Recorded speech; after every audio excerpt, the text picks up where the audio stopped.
Hello everyone. Welcome to Savannah's Mentally Ill Sourdough Show.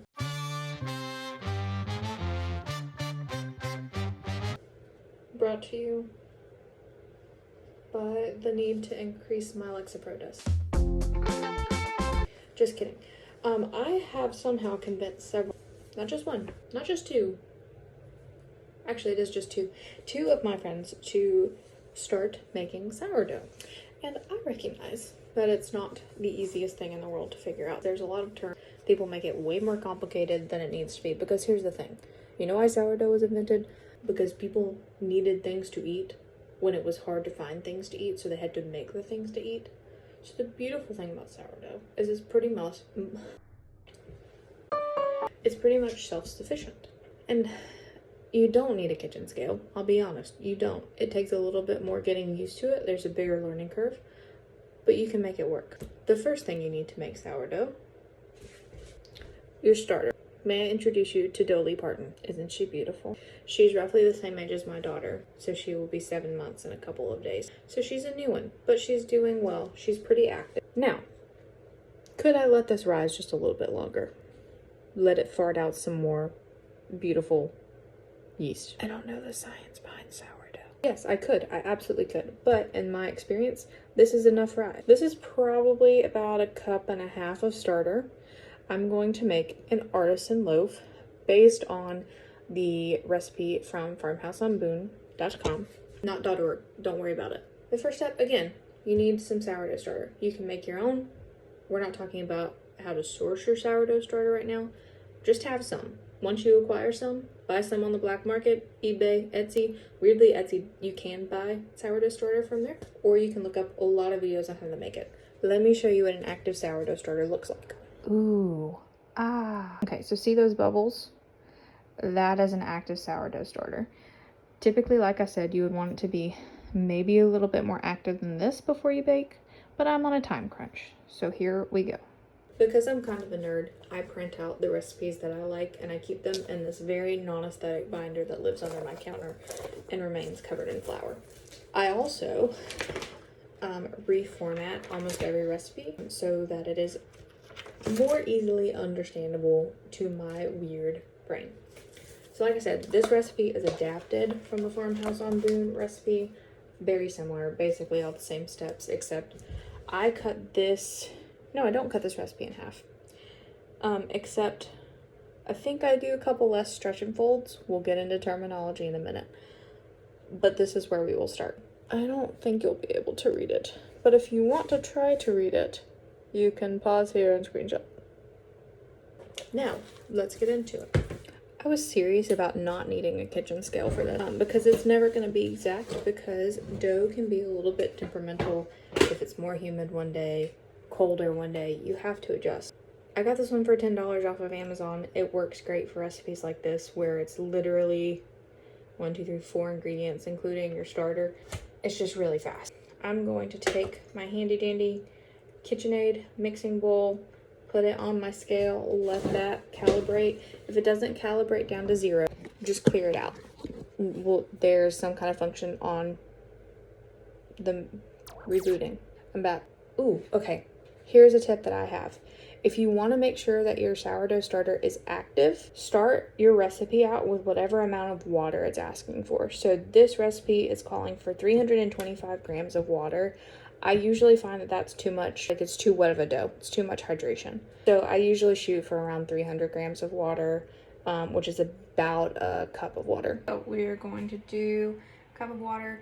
I kind of risk it for the biscuit and just put everything straight into the bowl I'm gonna mix it in, because I don't want any more dishes than we need. If you're starting with using a scale, I would maybe recommend measuring it and then putting it into whatever bowl you're gonna mix in, just because sometimes you can't retract whatever you put in. That is exactly 300 grams of water. Now we're gonna bring in Dolly to the scene. We're gonna clear our scale. Again, if you're just using cups, you don't have to worry about any of that. So now we need about 1/2 cup of active sourdough starter, or 100 grams. We're just gonna dump. This also doesn't need to be exact. If you go a little over, if you're a little under, it it truly is going to come out in the wash anyway. That's kind of the really nice thing about sourdough. We will talk about fermentation in a minute. So this is the trick I was talking about. An active sourdough starter is gonna float. I don't know if you can really see it because I am not a camera person, but it's gonna sit on top of the water. Now you need to put in 475 grams of all-purpose flour. You can use bread flour, I'm pretty sure. I've had zero issues using just regular bleach all-purpose flour from the grocery store. Unbleached is supposed to be better, but just use whatever you have. It's not that big of a deal, I promise. Now, I do buy my flour in bulk from Sam's, and it goes into this really aesthetic container that also lives under my counter right next to my really aesthetic recipe binder. Now, like I said, we're gonna dump in 475 grams to start, because in my personal experience, that with the amount of water that this recipe calls for is still too wet of a dough to handle. I don't have time to deal with that or the patience. So if you're impatient like me, just add it until it seems to come to a workable consistency, and I will show you what that looks like in just a minute. Add salt if you want any taste in this besides air. Unless you're a really big fan of air, add salt. This recipe calls for 10 grams of salt or a tablespoon and a half. I eyeball it. I also add probably about a tablespoon of honey, just because I feel like it. That's a good one. I actually do feel like it helps the dough rise. It's optional. I like it. Some people, wow, it looks like I'm plotting the end of the world. Some people say that you shouldn't add your salt into your sourdough at the same time that you're adding in all the other ingredients. I choose to ignore that, and it has worked well for me. So I literally put everything in all at the same time. I'm gonna turn my KitchenAid on. I'm gonna let it mix with the dough hook attachment. You don't need the dough hook attachment, but it is helpful. You can also totally use just like a regular paddle attachment, or even, this is called bread whisk. It just helps incorporate everything. This will give you an arm workout because you'll need to knead with your hands eventually. Perhaps if you need some mental relief like I do, and also a workout, this could work for you. Anyway, so I'm going to turn my mixer on until everything comes together, and I will show you what the consistency is looking like at that point. Okay, so here we are. I had this on the stand mixer for about 4 minutes. I'm gonna show you the texture when I pull it up, but a little trick is you take just a little bit of water, so you wet your fingers, and then you're able to manipulate the dough without it being quite as sticky. It's still gonna stick to your hands a little bit for the first round of what I'm gonna explain in a second, but it's not gonna be terrible. So now you've sourced your sourdough starter, you've put all your ingredients together and let them come together in your stand mixer, or you have combined them manually. Your third step is going to be doing what is called stretch and folds. It is exactly what it sounds like. You're going to pull the dough up, which is going to stretch it, and then you're going to put it in the center of your dough ball, and then you're just going to go around in a circle. Usually this recipe I will do 1 stretch, 2 stretch, 3 stretch, 4 stretch, 5 stretch. about 6 stretches. Okay, so I'm going to attempt to show you what this looks like, but I don't have an extra hand. We'll figure this out. If this works, I'm really smart. So I have my little bowl of water here to help the dough not stick to my hands as much. Stretch and folds basically work to help build the gluten in your bread. That was the first stretch and fold. I like to kind of scrape along the sides before I do each one.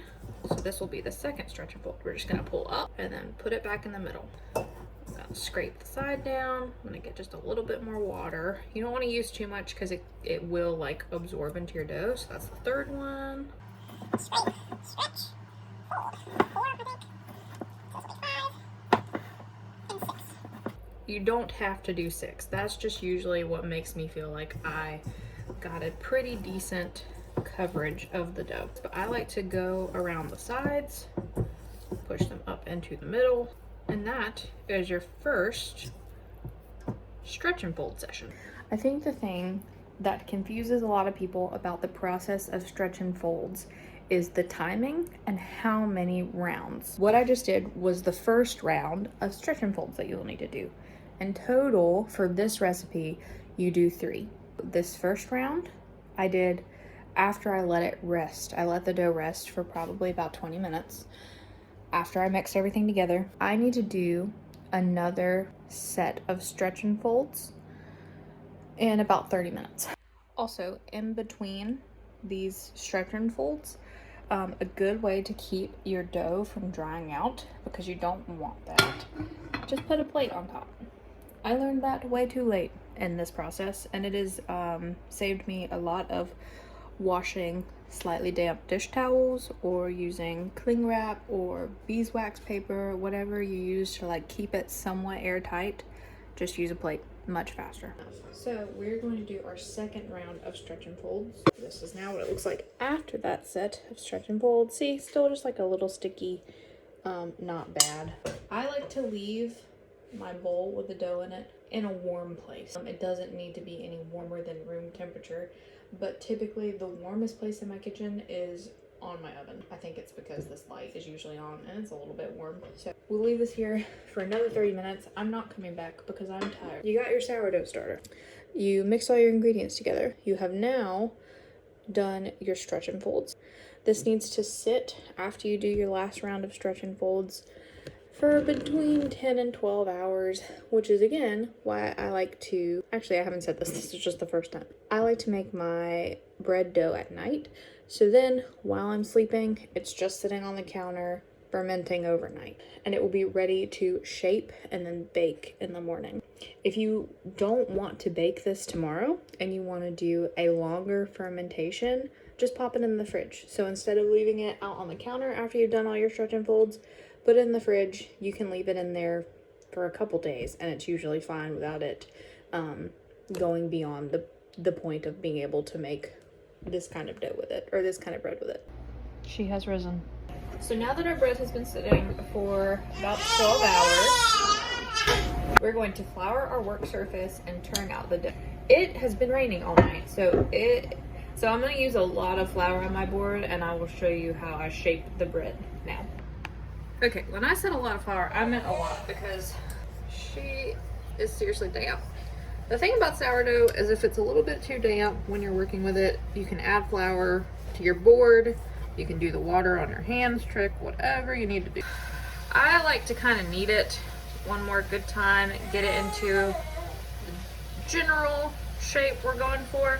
With an artisan loaf, you usually want to go for like a circle, an oval, something along those lines.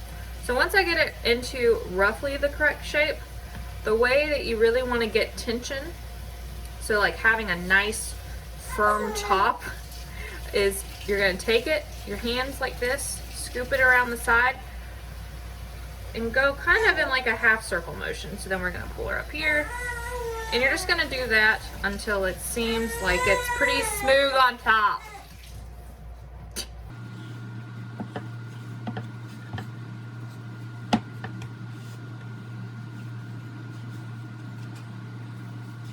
I think you get the idea. So we're just gonna go until we have a pretty smooth top. Like it's gonna look smoother. So see, it's starting to kind of get that tension. I keep having to add flour because it's like a monsoon outside. Okay, so this is a Banton basket. Banneton basket, I don't know. And again, since this dough is juicy, we are going to put a ton of flour because the last thing you want, and I cannot emphasize this enough, is your bread to stick to this. A Banton basket is just a mold for your bread to rise in for the last time. You can use a bowl, you can use, well, basically a bowl is like your best option. More flour. And we're just going to keep adding flour. So see this tension on the surface? This still is like not the best tension. You're gonna put the pretty side down and we're gonna cover this up and let it rise for probably until I come back to it. You really only need to proof it for like an hour or until it doubles in size.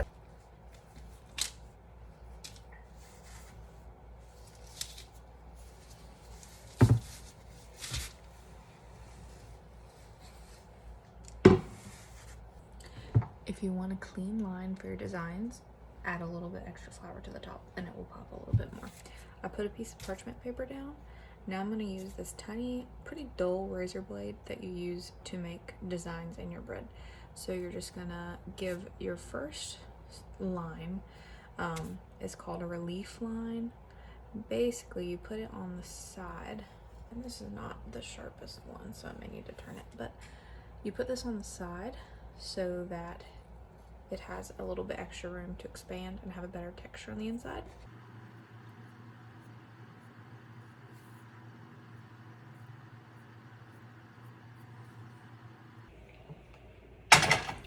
I've had my Dutch oven preheating for about an hour at 500 degrees, which sounds intense because it is. You want this to be preheating so that it makes a nice crust on your loaf. So you're just gonna plop this down in the middle. It's gonna expand. I saw this trick somewhere on the internet. You just put in a few pieces of ice. Quickly put your lid back on, and that helps your bread to come out really nice and fluffy and moist. So you're gonna put this back in the oven, 500 degrees for 15 minutes. 15 minutes, you're gonna come back, take the lid off for between 10 and 15 minutes at 475 degrees to let it continue to brown and get a little bit warmer. Get a little bit crispier on top.